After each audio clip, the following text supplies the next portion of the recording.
Hoje eu vou trazer pra vocês um vídeo mostrando a história do S2000 utilizado pela Suki no filme Velozes e Furiosos 2. Só que a história dele é na vida real, e não no filme. Antes de começar, eu só tenho que falar pra vocês que esse vídeo aqui é basicamente uma tradução de um vídeo feito pelo Craig Lieberman, que no caso tá aqui na descrição e também nos cards, que é esse daí. Então passem lá no canal dele e se inscrevam também. Dito isso, agora sim, bora pro vídeo.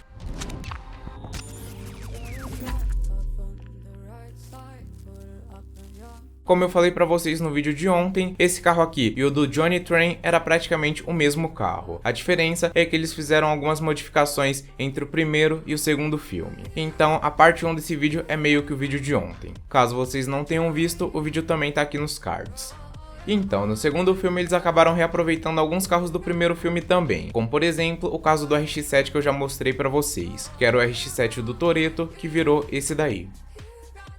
Só que pra Suki eles não decidiram pegar o S2000 de primeira. Antes, eles estavam pensando em pegar um MR2 Spider, que é esse carro aí. Inclusive, eles não só pensaram, como eles compraram os carros, que foram 4. Porém, quando eles estavam fazendo as modificações, eles viram que estava sendo meio difícil achar peças para esse carro. Então imagina para 4.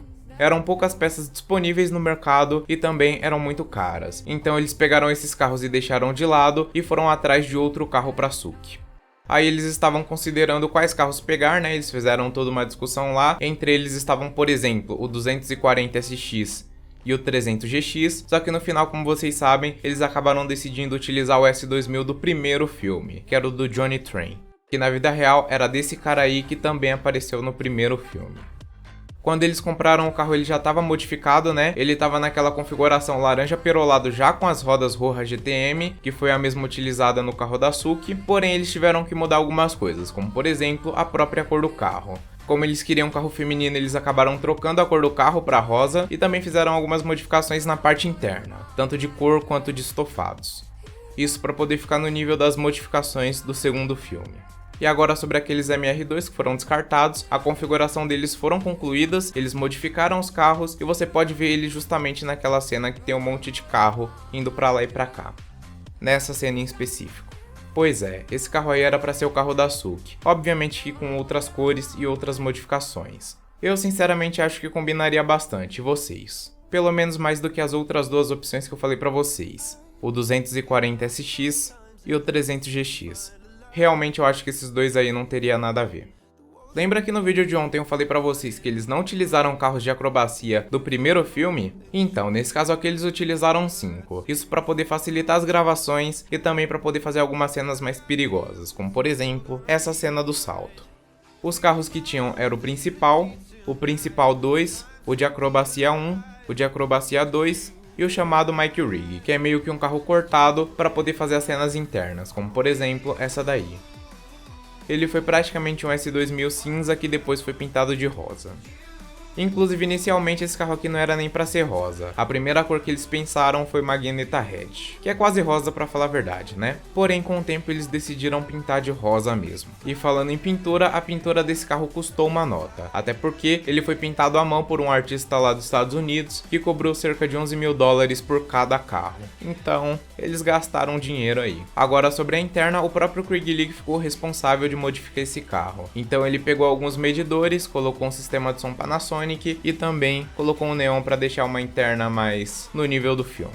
Inclusive, quando esse carro chegou na Flórida, ele foi restofado com um tapete de banheiro rosa. E segundo Craig Lee, foi literalmente isso.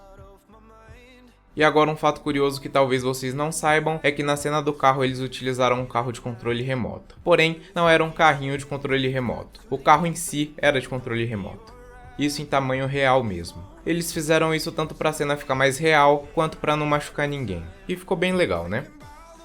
E depois dessa corrida o carro acabou aparecendo somente mais uma vez, que foi nessa cena aí. Depois, ele nunca mais apareceu. E a dúvida que fica é o que aconteceu com esse carro. Então, se você viu meu vídeo anterior, você sabe que ele foi parar em um museu lá em Peterson, em Los Angeles. Inclusive ele tá lá até hoje, então dá pra você ir lá e visitar o carro. A pintura e o interior dele acabou desbotando um pouco, isso porque ele ficou muito tempo parado e também teve algumas situações que ele ficou debaixo do sol. Mas de maneira geral, o carro tá em bom estado.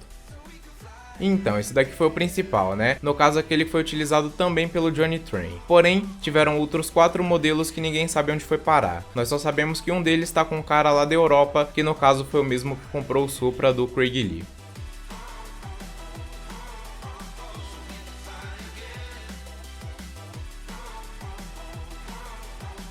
Bom galera, esse foi o vídeo, espero que vocês tenham gostado. Se vocês gostaram, deixem um like, principalmente se inscrevam aqui no canal. Vou ficando por aqui, um abraço a todos e fui. Até o próximo vídeo, falou!